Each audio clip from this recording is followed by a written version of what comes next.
অনেকে সন্দিহান ছিলেন যে উনি হাউসওয়াইফ, উনি রাজনীতি পারবেন কিনা, শহীদ প্রেসিডেন্ট জিয়া রহমানের জায়গাটা উনি নিতে পারবেন কিনা।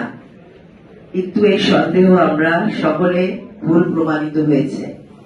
উনি শহীদ প্রেসিডেন্ট জিয়া রহমানের জায়গাটা তো নিয়েছিলেন, উনি তার চেয়েও তার যোগ্যতা প্রমাণ করেছে, তার চেয়েও বেশি। কারণ উনি অন্যায়ের সাথে উনি কোনোদিন আপোষ করেননি। উনি এরশাদের স্বৈর শাসনের সময়, সেই সময়ও উনি তার আন্দোলন, তার কষ্ট হয়েছে, উনি রাজপথে তার আন্দোলন চালিয়ে গেছেন। আবার আমরা যদি আরেকটি দলের কথা, আসলে আমরা রাজনীতি করি, আরেকটি দলের কথা চলেই আসে, বলতে চাই না, সমালোচনা করতে চাই না অন্যের। আমাদের বিএনপির সাথে আসলে আওয়ামী লীগের তুলনা আমি করতে চাই না। আপনারা দেখবেন যে ইতিহাস ঘেটে কোনদিন ফ্যাসিস্ট দল কোনদিন ফেরত আসে না। আর এই ধরনের ফ্যাসিস্ট দল যারা দেশের মানুষের ভোটের অধিকার হরণ করেছে,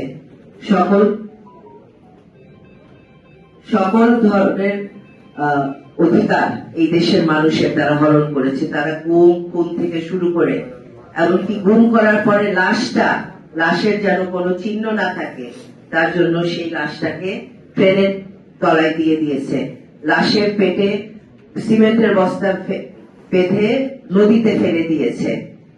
তাই আমরা বিএনপির সাথে আওয়ামী লীগের তুলনা করব না, কিন্তু আমি মানুষের উপলব্ধির জন্য, আমাদের দেশের মানুষ যেন বোঝানোর জন্য যে এই ধরনের ফ্যাসিস্ট দল কোনোদিন ফেরত আসে না।